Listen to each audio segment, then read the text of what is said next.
আসসালামু আলাইকুম everyone, welcome back to my channel. আমার হাতে একটি কৌটা দেখতে পাচ্ছেন। কৌটাটি আমি খোলার চেষ্টা করছি। এই কৌটাটি খুলে আমি কি করব?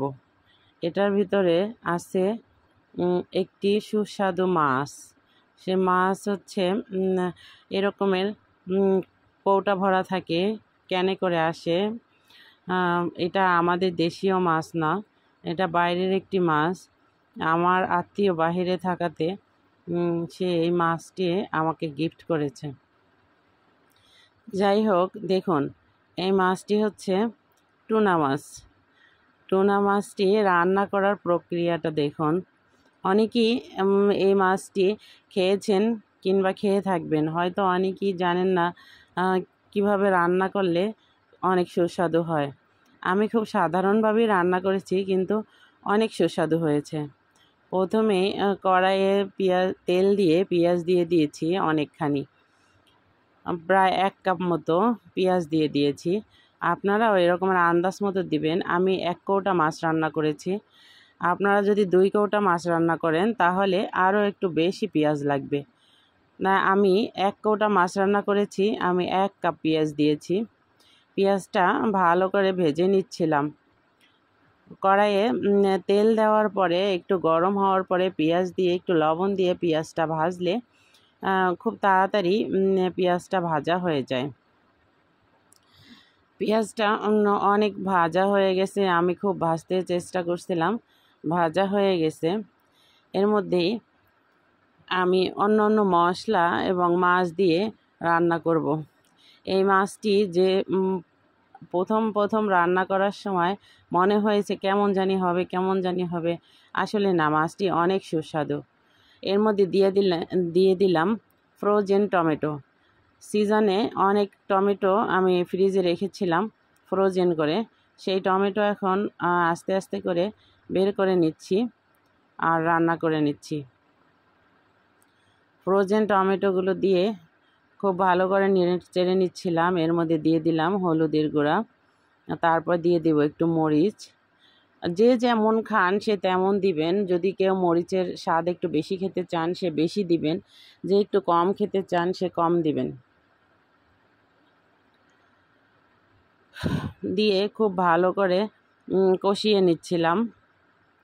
মশলা কষানো না হলে মশলার ঘ্রাণ চলে আসে, তাই আমি ভালো করে মশলাটা কষিয়ে নিচ্ছিলাম। এরপরে আমি দিয়ে দিব একটুখানি পানি দিয়ে দিলে বেশি ভালো হয়। পানি দিয়ে আর একটু কষানো হবে। টমেটোটা আস্তই রয়েছে, আমার ভালো লাগছে টমেটো আস্ত থাকাতে। তা আপনারা চাইলে টমেটো ছোটো ছোটো করে ফালি করে দিতে পারেন।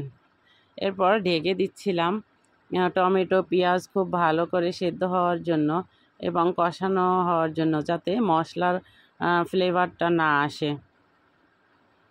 এবার আরও কিছুক্ষণ এটা কষিয়ে নিচ্ছিলাম।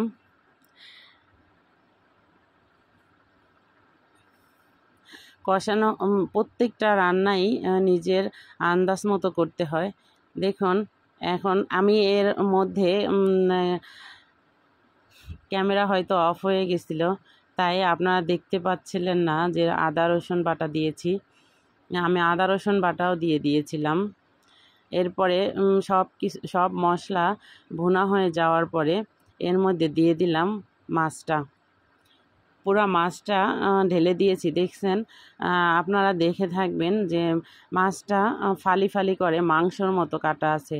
কারণ এই মাছটি বিদেশে অনেক বড় বড় সামুদ্রিক মাছটি ধরা হয়। আপনারা মোবাইলে কিংবা টিভিতে দেখবেন, অনেক বড় হয় এই মাছটি। আমাদের বাংলাদেশেও অনেক সময় পাওয়া যায় বড় মাছ। এই মাছটি এত টুকরা টুকরা করে ক্যানের ভিতরে থাকে, তাই আমি সুন্দর করে আবার ছেড়ে দিচ্ছিলাম, খুন্তি দিয়ে খোঁচায় খোঁচায় ছেড়ে নিচ্ছিলাম। এর মধ্যে দিয়ে দিলাম একটু গরম মশলার গুঁড়া।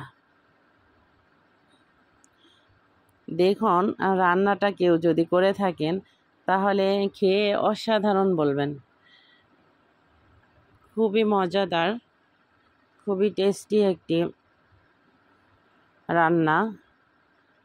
আমাদের দেশীয় এই মাছটি যখন আমাদের দেশে পাওয়া যায় তখন এইটি আপনারাও এভাবে রান্না করে খাবেন, খুব ভালো লাগবে এবং এটি অনেক পুষ্টি সমৃদ্ধ। এই মাছে অনেক ওমেগা 3 আছে, যা শরীরের জন্য খুবই উপকারী। সামুদ্রিক মাছ শরীরের জন্য খুবই উপকারী। আমি বারবার ঢেকে দিচ্ছিলাম, আবার একটু পরে নেড়ে চেড়ে নিচ্ছিলাম। মাছটি এরকম নাড়তে নাড়তে যখন ভুনা হয়ে যাবে তখন খাওয়ার উপযোগী হয়ে যাবে।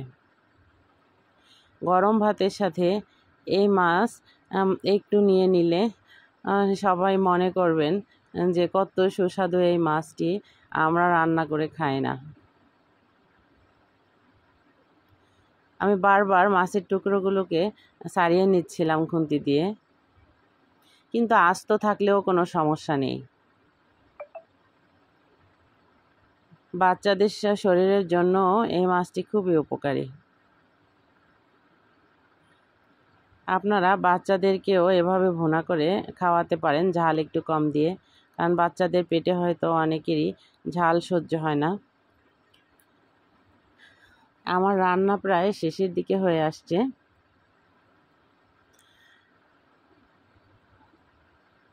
দেখুন কত সুন্দর লুক দিচ্ছে।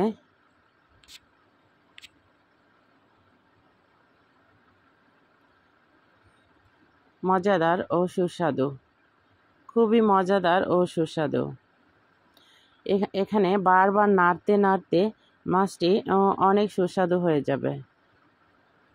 আমি তুলে নিচ্ছিলাম, প্লেটে করে তুলে নিচ্ছিলাম খাওয়ার জন্য। সবাই ভালো থাকবেন, সুস্থ থাকবেন। লাইক কমেন্ট শেয়ার করে আমার ভিডিওটি শেয়ার করে দেবেন। আসসালামু আলাইকুম।